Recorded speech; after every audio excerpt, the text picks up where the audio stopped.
예, 제가 오늘 발표할 제목은 기계학습 모형을 이용한 홍수 예측 이렇게 되어 있습니다.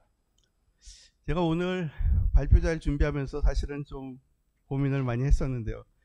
제가 이 우리 통합물관리 포럼에 참석하시는 늘 참석하시는 우리 뭐랄까요, 단골 손님이라 그럴까요? 여러분들이 기계학습 모형 이런 걸 하시는 분이 아니라는 걸 잘 알고 있고, 그래서 이걸 마치 제가 그 학술 발표회 AI 세션이나 무슨 분과위원회 세미나에서 발표하듯이 하면은 너무 지루해 하시지 않을까 이제 그런 생각이 들어서 우선 기계학습 모형에 대한 일반적인 얘기들 좀 너무 어렵지 않게 좀 말씀을 드리고요. 그 다음에 이제 기계학습 모형이나 홍수 예측은 이제 저희가 연구한 사례를 좀 소개를 드리고 맺은 말 이런 순서로 하겠습니다. 전 제가 오늘 말씀드릴 내용에 나오는 이제 여러 가지 용어들이 있는데 그 용어부터 간단히 좀 말씀을 드리면, 우선 인공지능, 기계한테 지능을 부여한다 이제 이런 얘기가 되겠죠. 근데 그 지능을 부여하는 방법이 우선 사람이 지능을 부여할 수 있겠죠. 사람이 야 이럴 때 이렇게 되는 거고 저럴 때 저렇게 되는 거예요. 그거를 기계한테 일일이 알려주는 건데요. 그러니까 예전에 한참 많이 쓰던 엑스포트 시스템이라는 게 있었죠. 이제 그런 게 이제 이런 종류고, 근데 지금은 보통 이제 기계학습이라는 단어, 인공지능이라는 단어를 그냥 혼용해서 쓰는데, 이제 데이터를 이용해서 데이터로부터 기계가 스스로 이제 지능을 만들어내는 이런 것도 이제 기계학습이라고 그러고, 머신러닝. 그 다음에 그 중에 이제 딥러닝이라는 거는 어떤 인공신경망 계열의 기계학습 모형들을 이제 딥러닝 모형이라고 그러고, 오늘 이제 뒤에 발표하실 내용들에도 보면 되게 이 딥러닝을 사용해서 그 연구하신 내용들을 발표하신 것 같습니다. 그래서 여기 러닝이라는 거는 이제 데이터를 사용해서 그 시스템의 인풋과 아웃풋의 관계를 찾아내는 일, 이런 걸 러닝이라고 할 수 있고요. 근데 물리 기반 모형, 뭐 지식 기반 모형, 또는 우리 그냥 얘기하는 시뮬레이션 모형이라고 부르기도 하는데, 우리 뭐 저 수리학적인 그 계산 모형들, 아니면 컨셉츄얼한 수무 모형들, 이런 것들을 물리 기반 모형이라고 그러고, 이제 데이터 기반 모형은 간단하게는 우리 수유량 레이팅 커브 있죠. 이런 거가 아주 간단한 그 데이터 기반 모형이고, 각종 통계 모형들, 그 다음에 이제 기계학습 모형. 그래서 요즘에는 되게 기계학습 모형들을 많이 쓰기 때문에 데이터 기반 모형이라는 용어하고 기계학습 모형이라는 용어를 그냥 같이 쓰이기도 합니다. 자, 그래서 이 데이터 기반 모형은 이제 데이터로부터 모형을 구축을 하게 되는데, 이제 데이터를 사용하는 용도가 그 중에 이제 내가 전체 데이터 있지만 그 중에 일부는 그 트레이닝을 위해서, 그러니까 그 데이터로부터 그 모형의 구조를 추출해내는데, 그래서 모형을 구축하는 데 쓰고, 또 일부분은 그럼 여러 가지 기계학습 모형들이 있으면은 그것들이 성능을 서로 비교해 보는데 그 학습 데이터를 쓰지 않은 검증 데이터를 쓰고, 그 중에 최종적으로 선택된 모형에 대해서 그 성능을 마지막으로 검증한 데이터를 테스트 데이터, 시험 데이터 이렇게 나누기도 하고, 보통은 그냥 두 단계로 구분해서 학습 데이터, 그 다음에 검증 데이터 이런 식으로 사용을 합니다. 그 다음에 기계학습 모형을 사용한 이제 예측 문제가 여러 가지 유형이 있는데요. 분류, 회귀분석, 이상치, 탐지, 추천 이런 것들이 있습니다. 그래서 분류하고 회귀분석에 대해서는 제가 아주 간단한 그 예를 갖고 조금 설명을 드리기로 하죠. 자, 여기 이제 이거 실제 데이터는 아닙니다. 예를 들어서 그 48시간 강우량이 있고, 뭐 소일 모이스처 나타나는 어떤 변수가 있을 때 그 두 개에 해당하는 이 빨간 점, 파란 점들이, 빨간 점의 경우는 이제 이런 경우에는 홍수가 발생했다. 그 다음에 파란 점의 경우는 이런 경우에는 홍수가 발생하지 않다. 이 데이터는 이제 우리가 알고 있는 거죠. 그랬을 때 요 좀 큰 도트 있죠, 여기. 자, 그럼 데이터가 여기 놓였다면 이건 아직 발생하지 않은 일인데 홍수가 발생할 것이냐 아닐 것이냐, 이제 이런 걸 구분하는 게 이제 클래시피케이션인데, 예를 들면은 그러니까 두 개 클래스가 있죠. 플러드하고 노 플러드. 자, 그랬을 때 이제 아주 간단한 기계학습 모형인데, 이제 KNN이라고 그러는데, K nearest neighbors, K계의 가장 근접한 이웃들 이런 얘기죠. 이게 그러니까 K는 그냥 양의 정수가 되는 거고, 이게 왜 INN이나 JNN이 아니고 KNN인지는 그건 잘 모르겠습니다. 그래서 이제 K계에 자기랑 가장 가까운 점들을 찾아갖고 그것 중에 다수가 플러드면은 여기선 플러드가 발생할 걸 보고 아니면 플러드가 발생하지 않는다 이렇게 보는 거죠. 자, 그래서 이 K를 하이퍼 파라미터라고 하는데 K 값을 어떻게 택하냐에 따라서 이 결과들이 달라지게 됩니다.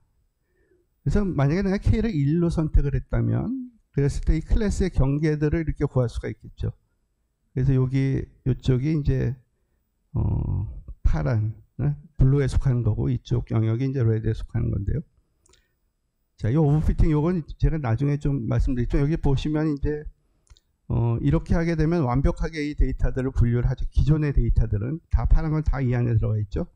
그렇지만 요 미제 데이터에 대해서 이게 빨간 녀석인지 파란 녀석인지를 구분하는 걸 이 경계가 최소이냐 하는 건 좀 다른 문제가 되겠습니다.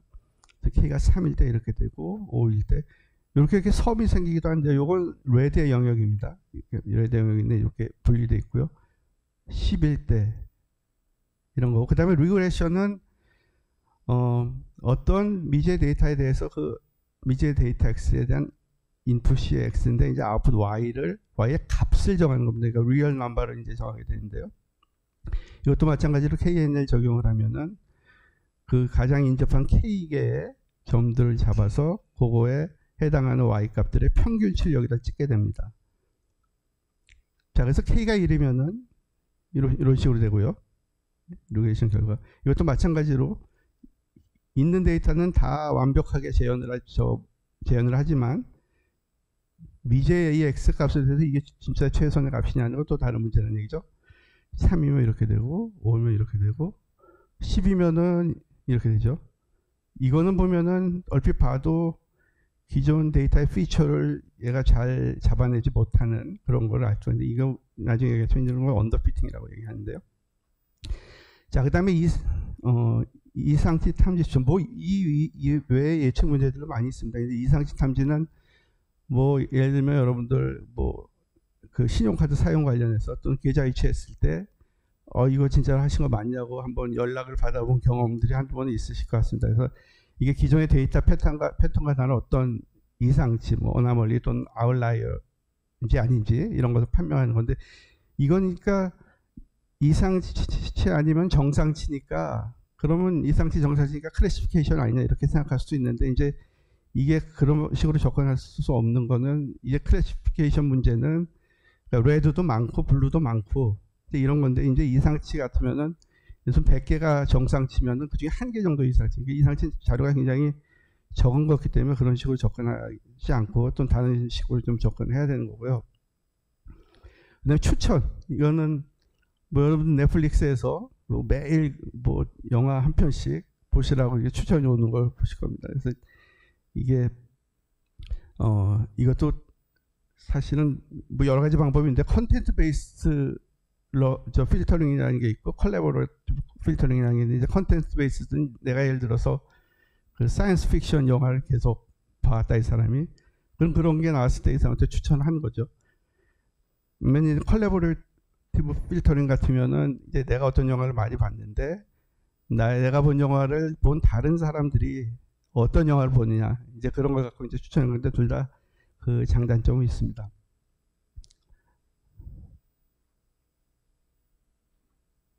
이게 한 번에 다 안 잠깐만요.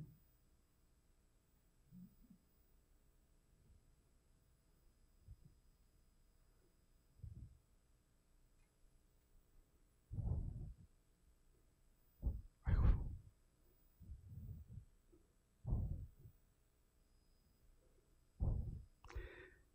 자, 그래서 이 예측 머신러닝에 의한 예측 모형 생성하고 적용하는 과정을 보면 이제 그 어떤 있는 데이터들을 그 적용을 해서 이제 여러 가지 머신러닝 기법들이 있으면은 그것들을 적용을 해서 이제 예측 모형이 완성됩니다. 이제 러닝을 통해서 그럼 이제 새로운 데이터가 들어오면은 그걸로부터 이제 아웃풋을 예측한다 이런 얘기고요.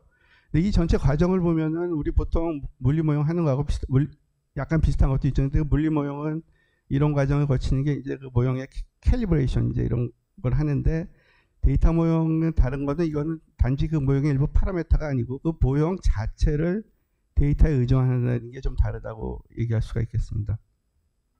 그래서 이 데이터의 관점에서 보면 아까 말씀드렸듯이 내가 가지고 있는 전체 데이터셋을 러닝을 학습 데이터셋하고 검증 데이터셋으로 나누고요.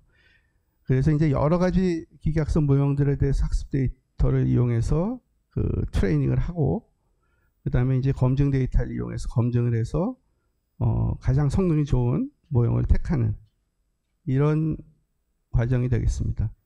그다음에 아까 오버피팅, 언더피팅 말씀 잠깐 드리다 말았는데요. 예를 들어서 이런 문제를 한번 생각해 보면 여기 9개의 데이터가 있는데, 자 이걸 어떤 m차의 폴리노미얼을 사용을 해서 피팅을 한다고 생각했을 때, 자 이제 1차 0차면 이제 이렇게 되겠죠. 지정이 되고 1차, 3차, 9차 이렇게 되는데, 우선 0차의 폴리노미얼까지 상수가 되겠죠. 이건 굉장히 좀 성의가 없어 보이죠, 그죠? 있는 데이터의 피처를 전혀 성의 있게 보여줄 생각이 없는 것 같이 보이고, 자, 요 정도가 괜찮아 보이죠, 그냥 보면은. 9차의 폴리노미얼 사용하면 데이터가 9개니까 있는 데이터들은 오차가 하나도 없이 전부 잘 맞추고 있는데, 여기 요 점선으로 표시는 0 근처하고 1 근처에 이 값은 지금 여기서 잘랐습니다. 이 위 어디인가, 여기 이건 이 밑에 있고, 이게 그럼 최선이냐 하는 거는 의문이 드는 거죠. 그래서 이런 경우가 이제 우리가 오버피팅 됐다고 그러는데요. 이게 너무 있는 데이터는 잘 맞추는데 과연 그게 예측 정확성하고 상관이 있냐 하는 거죠. 그러면 이런 게 소용이 있냐? 우리의 궁극적인 목적은 어떤 새로운 데이터가 왔을 때 예측치를 잘 구하고 싶은 거기 때문에 이 언더피팅과 마찬가지로 오버피팅도 바람직하진 않은 거다, 이렇게 말씀을 드릴 수 있겠죠. 분류의 문제도 마찬가지고요. 자, 그래서 일반적으로 이 모형의 복잡도가 증가할수록 이 오차를 이제 학습하면서 검증하면서 실제 아웃풋 데이터랑 이 기계학습 모형이 주는 아웃풋하고 비교를 해보면 이제 데이터가 충분히 있을 때 모형이 복잡할수록 학습 오차는 줄어들게 되는데, 검증 오차는 이게 줄어들다가 이게 모형이 어느 이상 복잡해져 오히려 상승하는 이런 모습을 보인다. 그래서 이 구간은 우리가 오버피팅을 볼 수 있고, 사실은 이 점선 부분 요 정도에서 그 모형을 택하는 게 가장 바람직하다고 할 수가 있겠죠. 자, 그 다음에 인공신경망 모형인데요. 딥러닝 모형입니다. 이제 자, 이게 사람의 뇌가 약 1000억 개 정도의 그 뉴런으로 구성되어 있다 그러고, 각 뉴런은 이제 1000개 내지 10,000개의 다른 뉴런하고 연결이 되어 있습니다. 자, 그래서 이제 뉴런이 어떤 일을 하느냐. 자, 이거 고등학교 생물 시간에 배우는 그림인데요. 이제 그 덴드라이트, 가지돌기라는 걸 통해서 이제 다른 뉴런으로부터 입력 신호가 오면은 이 뉴런의 셀 바디에서 이걸 증폭을 합니다. 증폭을 해서 이 신호의, 증폭된 신호의 크기가 어느 정도 이상이 되면은 엑선, 촉sắc 돌기를 통해서 다음 인접한 뉴런으로 출력을 하는 이런 일을 이제 하는데요. 자, 그러면, 자, 그래서 그 뇌는 이제 이 뉴런들을 이렇게 서로 연결되어 있는 이런 거고, 그러니까 인공신경망들은 뉴런들을 단순하게 연결한 거다. 이제 이렇게 되는 거죠. 자, 근데 이제 뉴런이 이런 단순한 기능이라면, 이게 신호량이 임계치를 넘어가면은 신호를 전송을 하고, 임계치를 못 넘어가면 아무 짓도 안 하는. 그러니까 굉장히 단순하죠. 그러면 이걸 우리가 수학적으로 한번 모델링 해볼 수 있지 않겠냐. 그러니까 자, 인접한 뉴런들에서 X1부터 Xn이라는 신호가 들어오는데, 내가 이걸 증폭을 해. 증폭한 건 이제 요 W1, W2 이 가중치에 이제 반영이 되는 거고요. 자, 증폭된 신호가 이거고, 그게 어느 정도 이상이 되면은 신호를 주고 아니면 아무 짓도 하지 않아라. 이런 겁니다. 그래서 이거 임계치를 넘냐 안 넘냐는 이제 이런 스텝 펑션을 갖고 모델링을 할 수가 있겠죠. 그래서 이 두 함수로 구성되는 두 함수가 순차적으로 적용되는 간단한 수학적 모형을 할 수가 있겠죠. 자, 그래서 이렇게 이 뉴럴들을 연결해 놓은 거, 이게 이제 인공신경망 모형이고요. 자, 그러면 이제 히든 레이어, 이제 우리가 인풋 레이어, 히든 레이어, 아웃풋 레이어 이렇게 얘기하고, 이 히든 레이어는 여러 개의 층을 줄 수도 있습니다.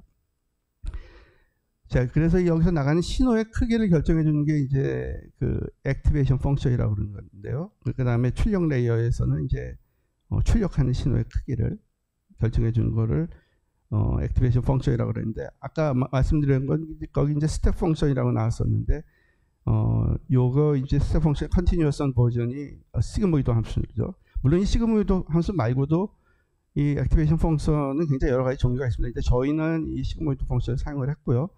그래서 결국 그 인공신경망 모형에 대한 학습 과정이라는 거는 여기 증폭해 준다는 이 W 값들 가중치, 이것들을 결정해가는 과정입니다. 그래서 이제 이 인공신경 모형에 출력하고 내가 실제 갖고 있는 그 출력 데이터들하고 비교해서 에러가 적게 되는 방향으로 W를 구해가는 그런 게 이제 그 학습의 과정이 되겠고요.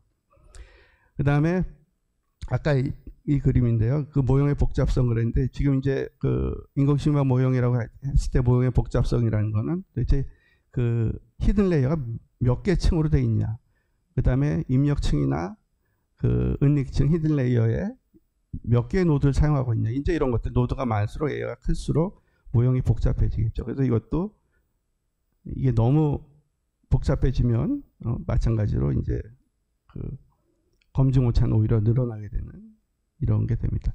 자, 그래서 이제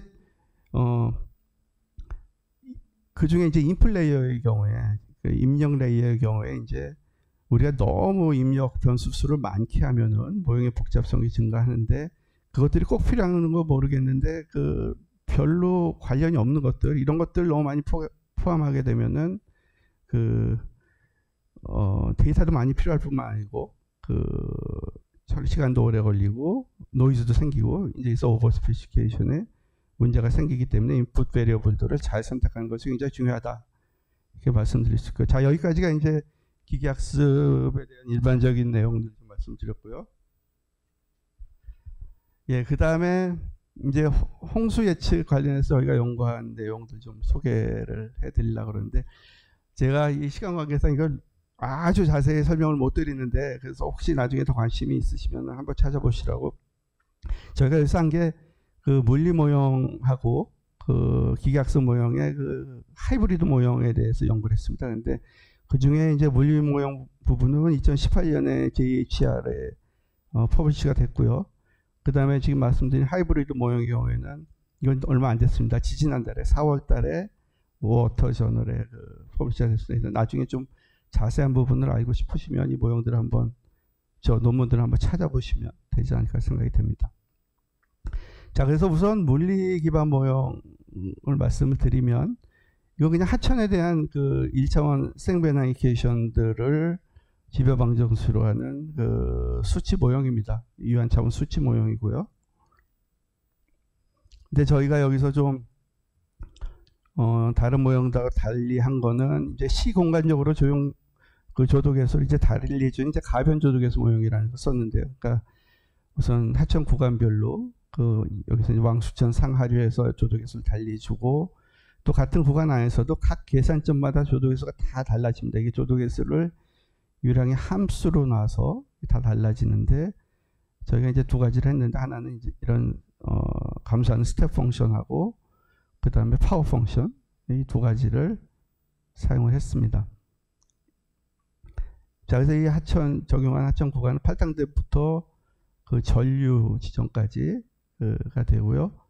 여기 이제 저희가 이용한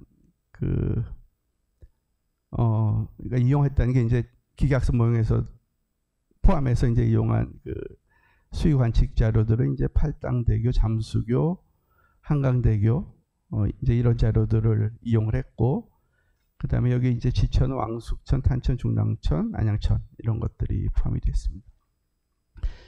그 다음에 이제 12개 홍수 데이터들 사용을 했는데, 이게 저희가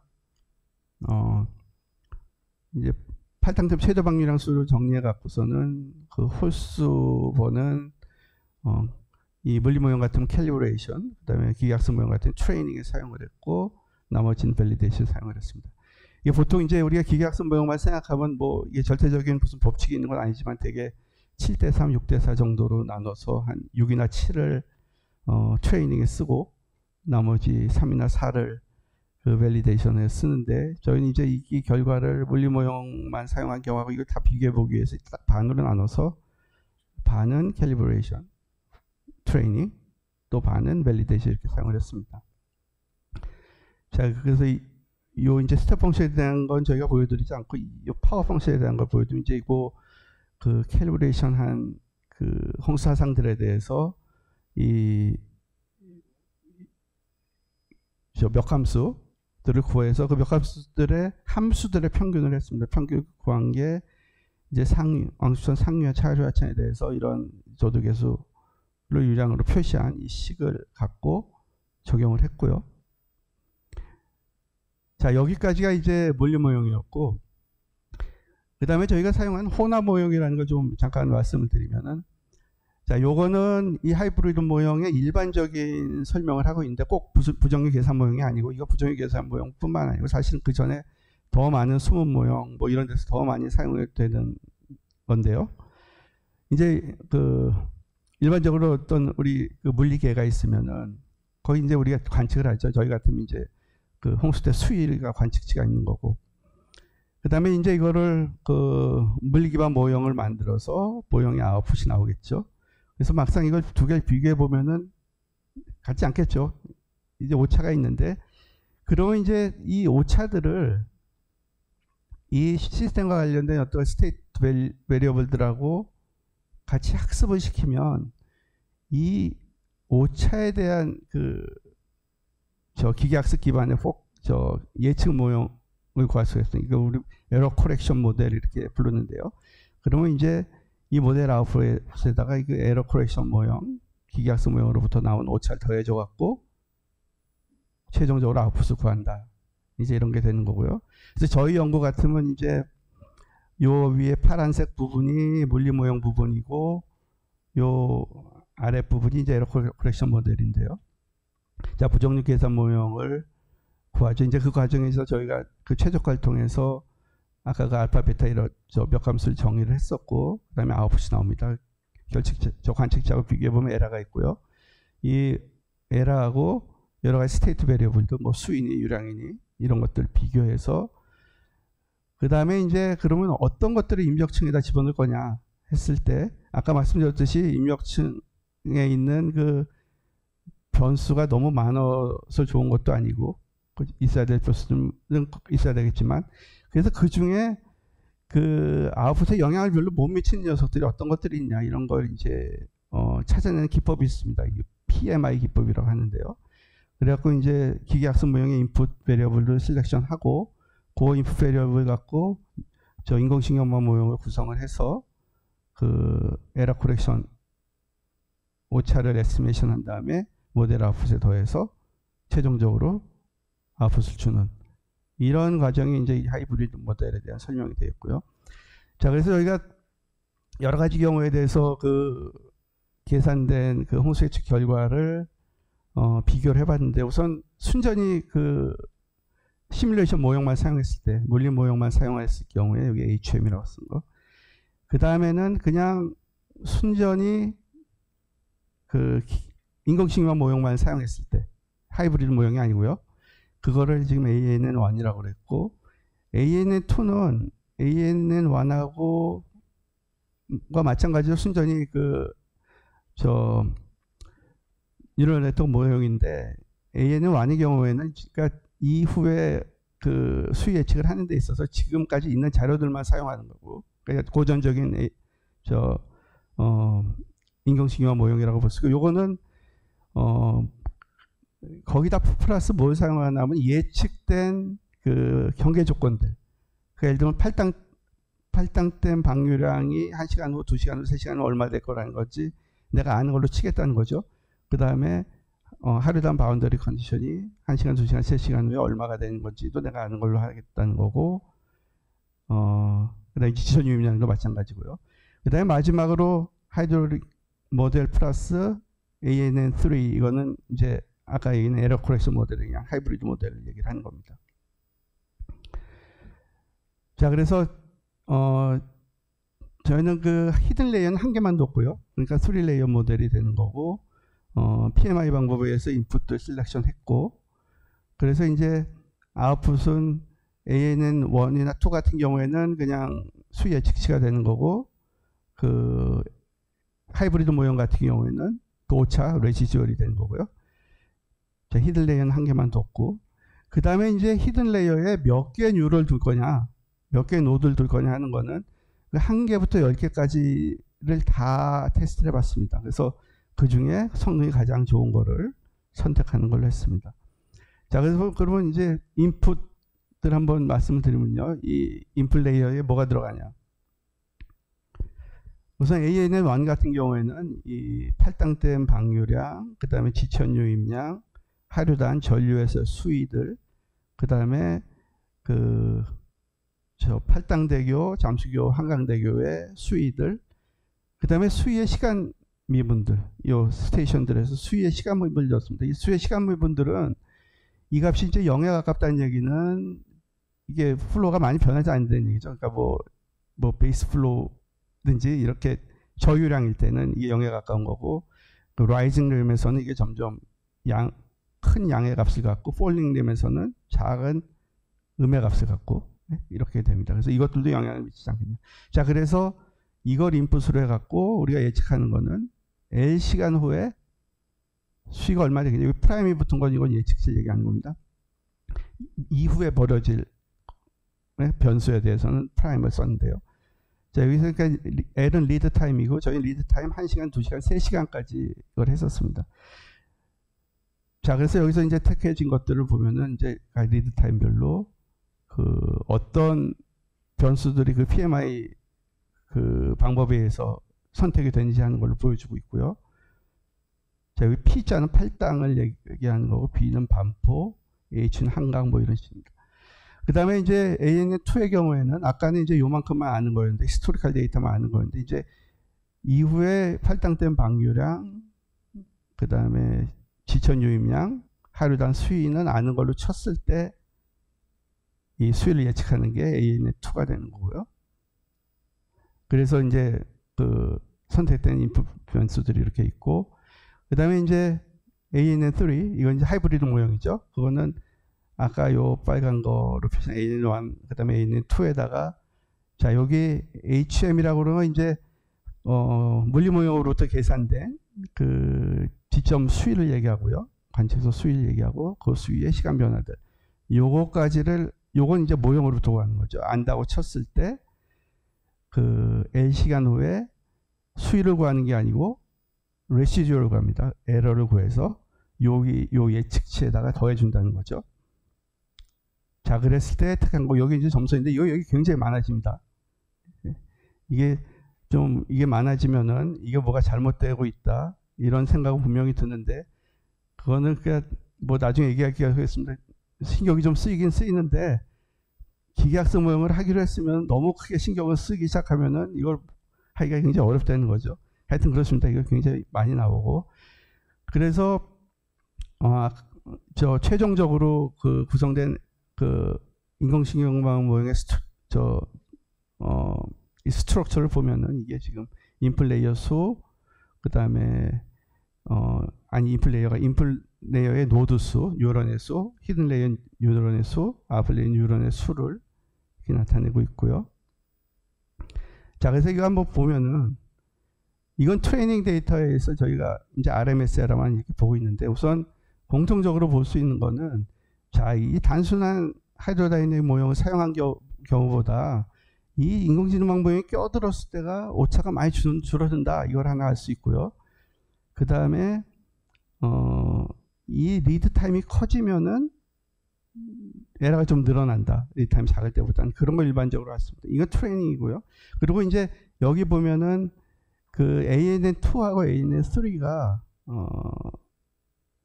대개 그 가장 작은 에러를 준다는 걸 알 수가 있었고요. 자, 근데 검증은 좀 다릅니다. 검증 결과를 보면은, 자, 아까 말씀드린 거는 비슷하게 맞죠. 인공신경 모형이 훨씬 적은 에러를 준다는 경향은 맞는데, 거기다 더해서 모든 경우에 이 하이브리드 모형이 가장 정확한 결과를 준다.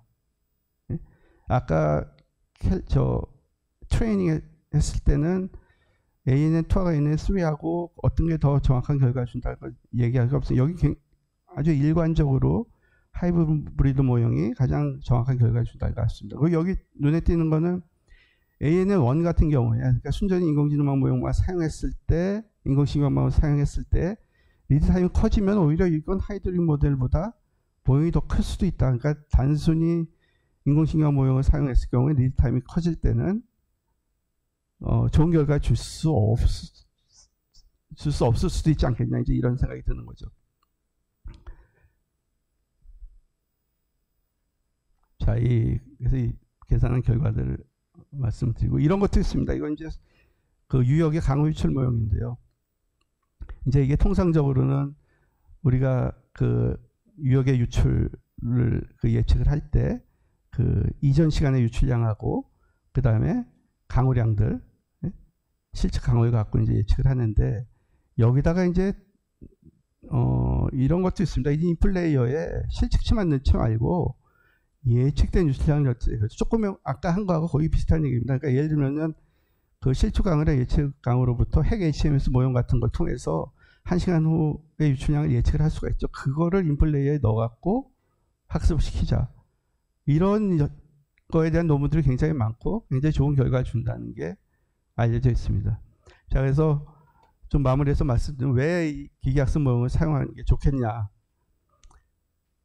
자, 그동안 물리 모형을 쭉 해오던 분들이 이제 기계학습 모형을 했을 때 첫 번째 느끼는 거는, 야, 참 신기하다 하는 일종의 뭐 경이로움 같은 겁니다. 야, 이게 예를 들면 우리 홍수 예측 모형 같은 경우에 이 검증했을 때 RMS 오차를 30cm 이하로 줄이는 게 굉장히 어려운 일입니다. 근데 아까 그 숫자를 좀 제가 자세히 말씀 안 드렸는데, 이거를 한 10cm 안쪽으로 줄일 수 있지 않느냐. 10cm 안쪽으로 들어오거든요. 야, 그냥 굉장히 정확하다 하는 걸 우선 느낄 수가 있고요. 그리고 이게 지금 여러분들 그 머신러닝 플러스 이런, 지금 제가 이 공간이 부족해 다 못 썼는데 이런 키워드로 검색을 해보시면 구글 스칼라의 논문 엄청 많이 나옵니다. 그래서 이 우리 수학 분야의 기계학습 모형이 안 쓰인 데가 거의 없다 지금은. 그 다음에 왜 하이브리드 모형이냐. 아까 경이로움을 먼저 느낀다고 말씀드렸는데, 그 다음에 느끼는 게 상실감입니다. 내가 이거를 이제 우리 학생이 이걸 들고 왔고서는 교수님 난 자꾸 시뮬레이션 모형을 하라고 그러는데 이게 훨씬 정확한데 하고 왔을 때 경이로움과 함께 난 그럼 뭘 한 거냐 여태까지. 평생 물리 모형을 해왔는데. 자, 그런 자, 우선 이 혼합 모형이 또 여러 가지 분야에서 쓰이고 있는데 이것도 굉장히 정확한 결과를 준다는 거, 그게 한 가지고, 이제 심리적으로는 너 그동안 해온 걸 다 버릴 거냐. 그래서 내가 기계학습 모형을 받아들이겠지만 그동안 한 것도 이 부분 기여한다. 그런 심리적인 면도 좀 있는 것 같습니다. 예, 여기까지 제 말씀드릴 것 같습니다.